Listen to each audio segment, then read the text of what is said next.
Copyright disclaimer. Under Title 17 U.S.C. Section 107, allowance is made for fair use for purposes such as criticism, comment, news reporting, teaching, scholarship, and research. Fair use is permitted by copyright statute that might otherwise be infringing. Nonprofit, educational, or personal use tips a balance in favor of fair use. Crash director Paul Haggis teaching $350 acting classes in Italy as our accuser struggles to collect $10 million in damages, by Olivia Land, dated January 18th, 2024. I personally believe that he's guilty. Where's the 10 million, baby? Disgraced Crash director Paul Haggis is charging over $300 for acting classes in Italy while dodging our accuser he owes $10 million in damages. Let's get this straight. Let's get it straight, media, because sometimes you get a little confused with words.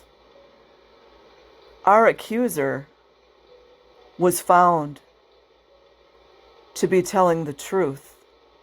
That is why she is owed $10 million.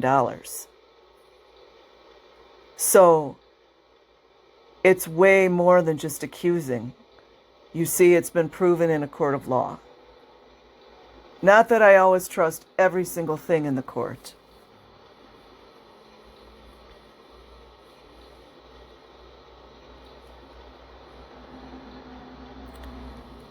And I'm pretty sure there are a lot more victims. I remember reading that. And look at him, honestly. Haggis, 70, started sending out email flyers for 3-day intensives titled Acting Workshops with Paul Haggis.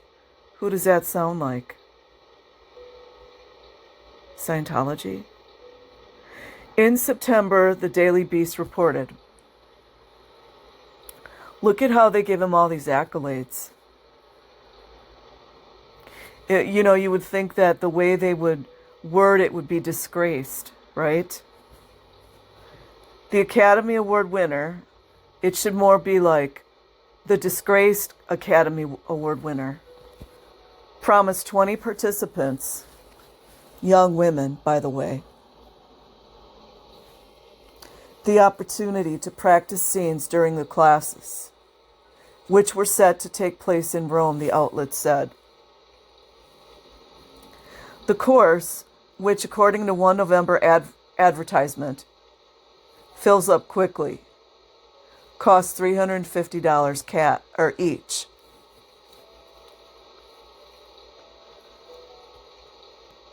The $1 Million Baby screenwriter. Oh, I have to go back and look and see what that movie is. Screenwriter is also set to teach a revamped workshop this month, focusing on the audition process. The Daily Beast said, citing emails sent from the account haggisclass@gmail.com. Did I miss something, you guys? I'm confused. But while Haggis tries to set up a new gig abroad, he has yet to cough up a cent of the $10 million in compensatory and punitive damages that he owes to Halle Breist, the outlet explained. Some people were saying that she's a Scientologist. I haven't found any evidence of that. And if she was, which I do not think she is, you better believe she'd be getting that money. And she said that when he attacked her, this dark look came over his eyes. And we've heard that one numerous times. In general, when men attack women or children. And I believe that he was When he attacked this woman, I believe she was 28 years old and he was 69 or 68. And then he was saying that she wanted him and all this stuff. Ugh.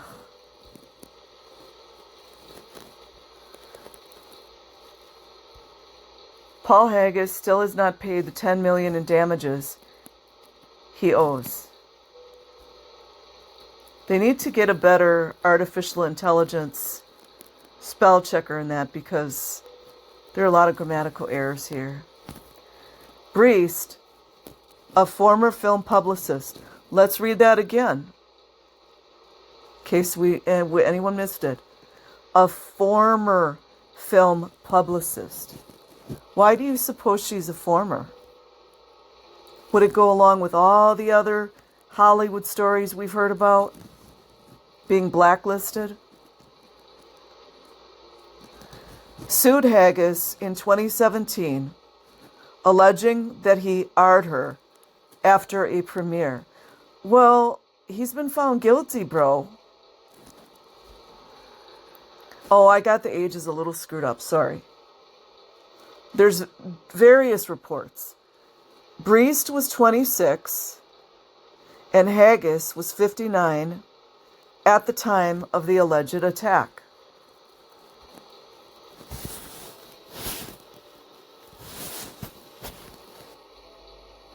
During the 2022 sexual assault trial, Haggis' lawyer argued that the lauded filmmaker's $25 million fortune was decimated by legal fees and 2 divorces.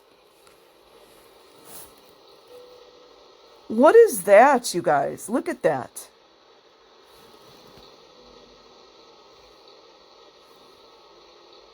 What is that?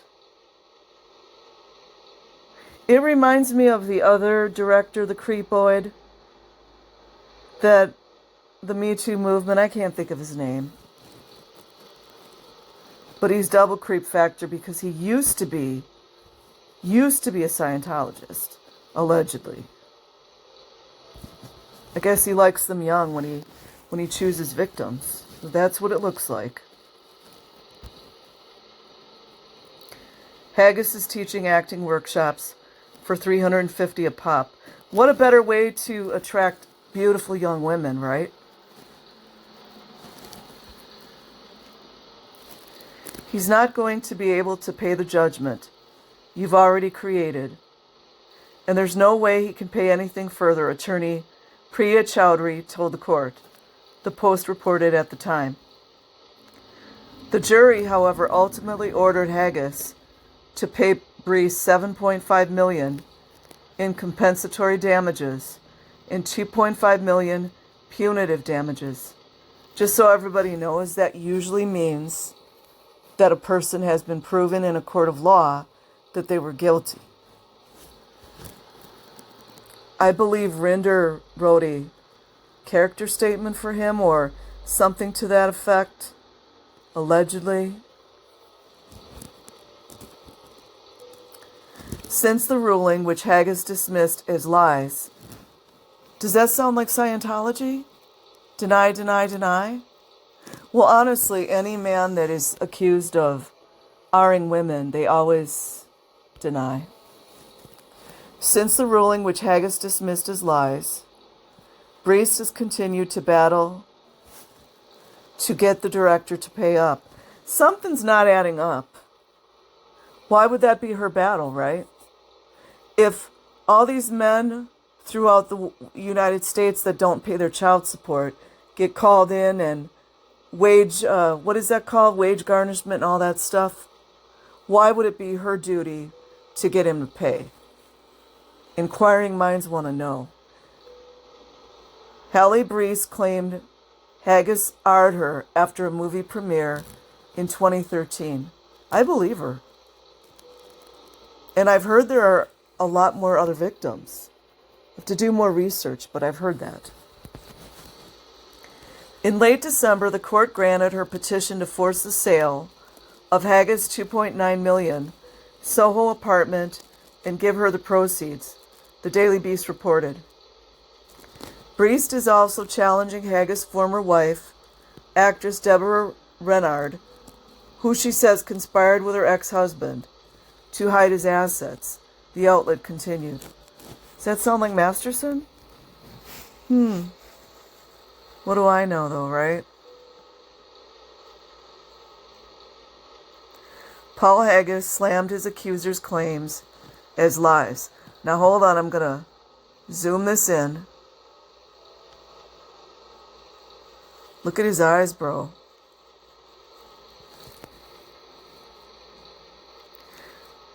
I don't know this man personally, but I don't get good vibes from him.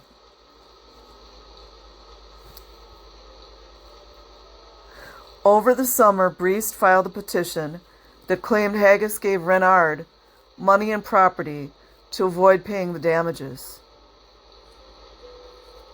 I was just thinking about this. When Masterson went to prison, he immediately divorced his wife. They divorced, allegedly. I think it was just paper only, but I don't know for sure. But regardless, it was also a way they move their money around and all this stuff. So just so you know, if you've got a lot of money, you can just R as many women as you want to and get away with it. Because, that's the only thing that gets you off. You can't have consensual. You gotta just take it. Over the summer, Briest filed a petition. Okay, I already read that. Renard is now ordered to appear in court later this month to face the allegations that she transferred $20,000 to her ex in violation of a restraining notice, the Daily Beast revealed. Oh, that's interesting. I don't know what that restraining notice is about. In a separate suit filed last month, Briest also accused Renard and Haggis of a years-long efforts to hinder, delay, or defraud Briest through evading enforcement of the anticipated judgments by purportedly placing Haggis's assets out of his hands and into Renard's. They all do the same stuff. Paul Haggis, right, won an Academy Award for Crash in 2005. Now let's check out the handshake. As far as I can tell, that's not a Freemasonic handshake.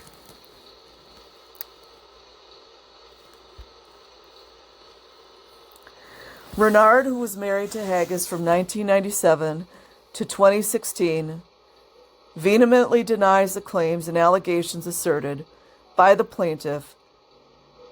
I honestly, to be honest, why does it matter, all these people that vehemently deny, if they weren't there? And money talks. Allegations asserted by the plaintiff and will rely on her rebuttal filings submitted to and pending with the court, her attorney told the Daily Beast. I wonder who's paying for Haggis's court costs. In addition to Briest's damages, Haggis is also staring down a lawsuit. No way. From a legal services company his attorney used before the sex assault trial, which claims he owes over $73,000 in unpaid fees, the outlet noted. The case is set to go to trial in New York Supreme Court in November, but Haggis has yet to respond.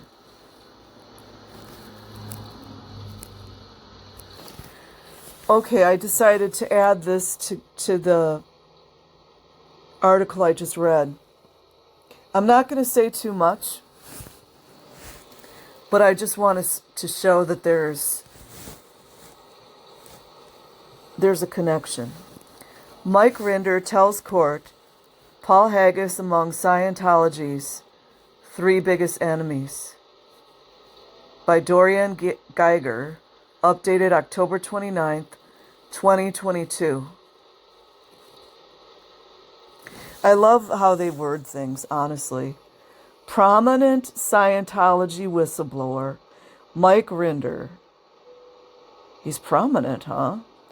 Told a New York jury Friday how the $1 Million Baby writer emerged as one of the Church of Scientology's top 3 public enemies. Who are the other 2, Rinder? Following his public defection in 2009. Rinder testified Friday at the trial of director Paul Haggis, who's on trial for allegedly sexually assaulting a publicist in 2013. I want also to interject. Remember how Mike Brown was explaining the weirdness that happened with I don't want to get all into it, but remember there was some strange things that happened with Mike's mother, Rosemarie, and another Scientologist. And Mike was just looking at him and he said, "What are you doing?" It just reminds me, kind of like on the same similar, the similar situation.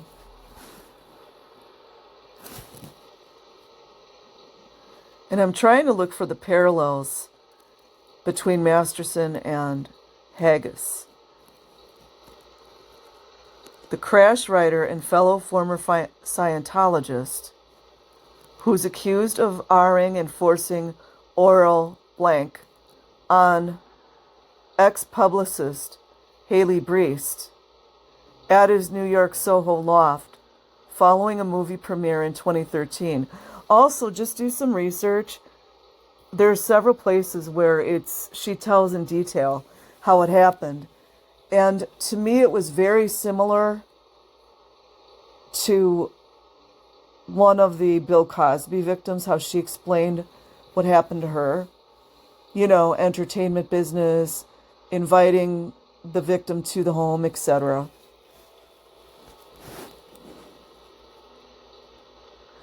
A movie at his New York Soho loft following a movie premiere in 2013. Has long accused the church of fabricating the accusations.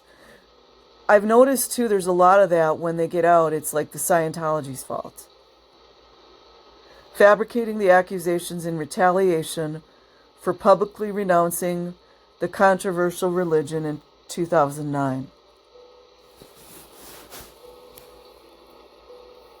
Rinder, 67, took the stand inside a New York State Supreme Court shortly before 4 p.m. Friday and fielded a variety of questions from Haggis' legal team about his immersion into and escape from Scientology, as well as a range of controversial practices the church allegedly employs. Rinder and Haggis are close in age. I don't think they worked together, though. Rinder, who became a Scientologist, wait a minute, guys. Rinder, who became a Scientologist at the age of 5. I think he was public, though, so he went to school. And was a church member for 35 years, served as one of the top lieutenants to church leader David Miscavige.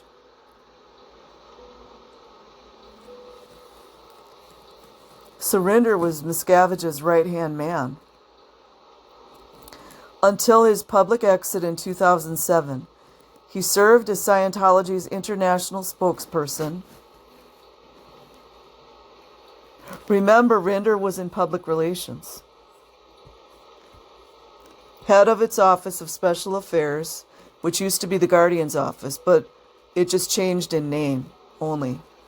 And sat on the board of directors of Church of Scientology International. It's like a resume, isn't it? From its inception in 1983 until his departure in 2007. Rinder has since... I don't know, why are we talking about Rinder so much? Let's get back to Haggis. Rinder has since gone on to partner with fellow former Scientologist Leah Remini, in case nobody knew. Now you know.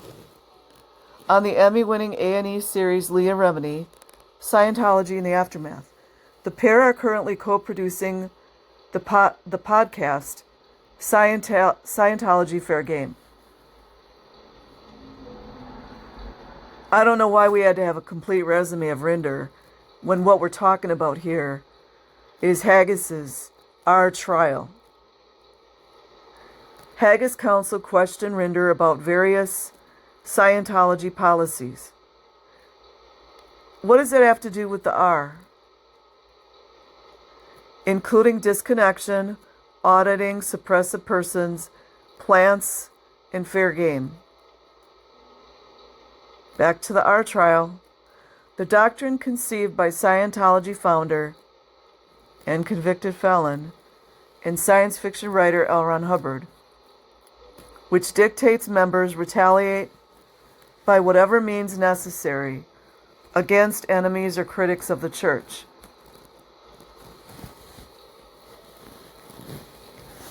So instead of talking about Haggis, we're going all around the world. Who would the fair game tactics be aimed at? Haggis's lawyer, Seth Zuckerman, asked. I could hear his voice right now. Anyone that was perceived as an enemy. In Scientology, the Scientology world, an enemy is someone who is doing insane things that Scientology believes hinders their ability to save all mankind. Like, what's the gal's name? Who used to be on the board? Who's running her mouth off all the time? Like that? So that could be someone who leaves and speaks to the media. It could be a reporter. It could be the IRS. There was a lot of enemies in Scientology, Rinder said. Boy, if that whole statement just didn't go all around the world, talking about everything except Haggis and the accused, R that he did, right? In terms of suppressive persons, does Scientology have a list of ranking of its biggest enemies? Zuckerman asked Rinder. Not like this was scripted or anything. Informally, Rinder stated he would know. And the informal enemies that you're aware of, where do you stand? Number 1 or number 2, Rinder said. But yet he's still breathing air. Crazy, isn't it? Who else is in the top 3, Zuckerman followed up. Leah Remini and Paul Haggis, Rinder stated. Me personally, my opinion of what I'm reading right now, all the words I'm reading are deflection from what's really going on.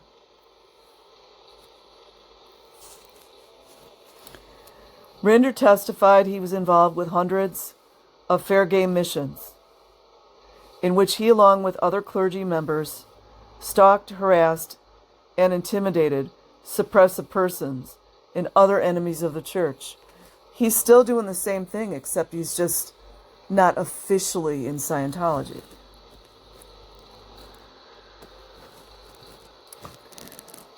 I don't even like reading this.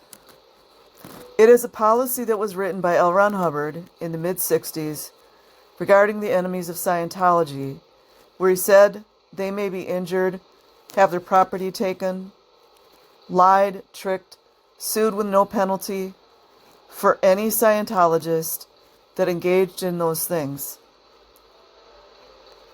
It sounds like what's going on with Aaron, doesn't it?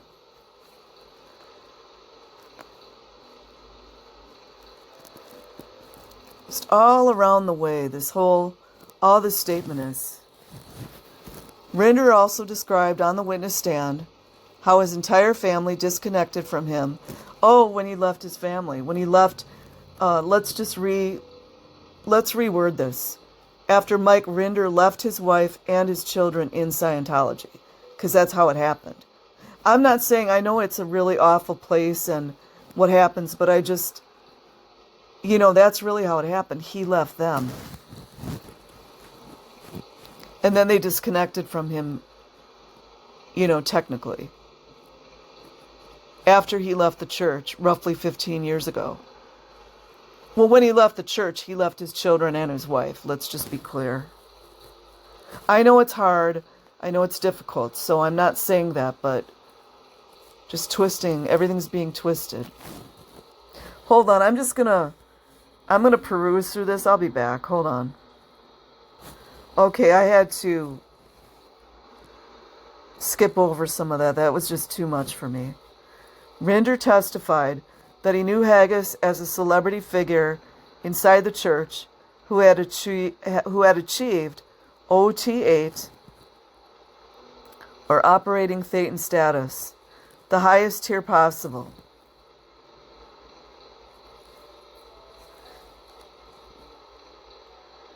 So he's talking about Haggis's celebrity status. Well, I guess you have to give a framework, but let's get to what is he testifying about Haggis in relation to the R allegations. That's what I'm trying to get to.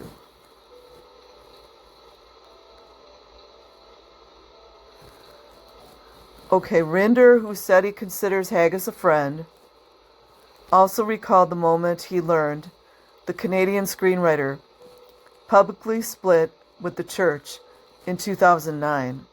I think that's the same year Rinder left. It was around the same. They left very close, the same time.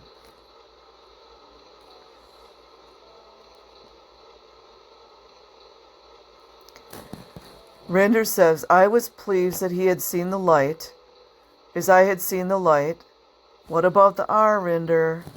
And I was also particularly pleased that he had the courage of his convictions and that he spoke up about it, Rinder said.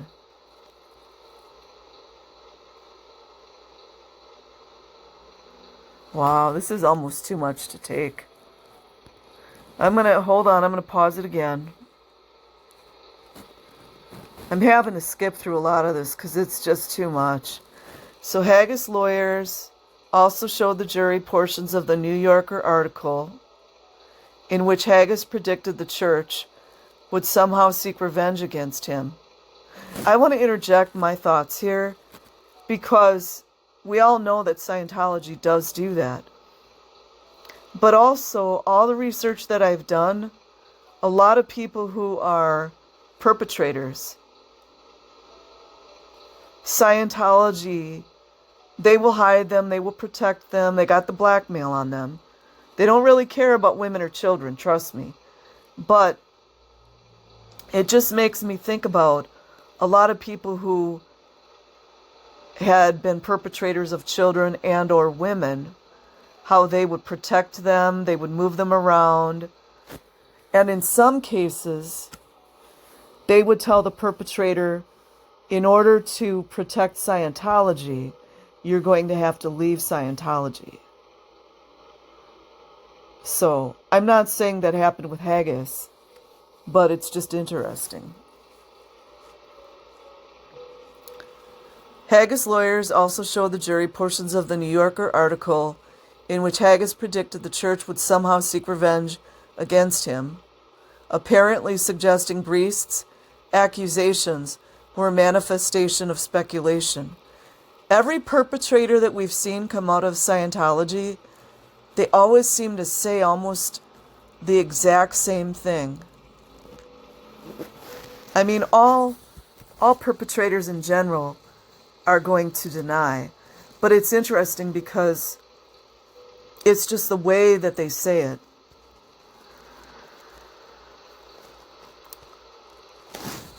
These people have long memories, Haggis told Wright in 2011. My bet is that within 2 years, you're going to read something about me in a scandal that looks like it has nothing to do with the church. This is kind of weird to me because we all know Scientology does this. But what was so damaging that Haggis did, right? You know what I mean? Like, yes, they do go after people who speak out on the church, but it's not like he gave up some really secret information, you know what I mean? That I know of.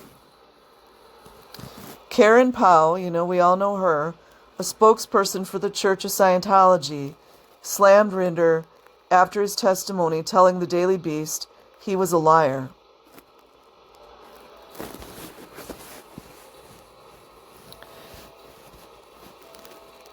Now, I'm going to look at this statement with different eyes now.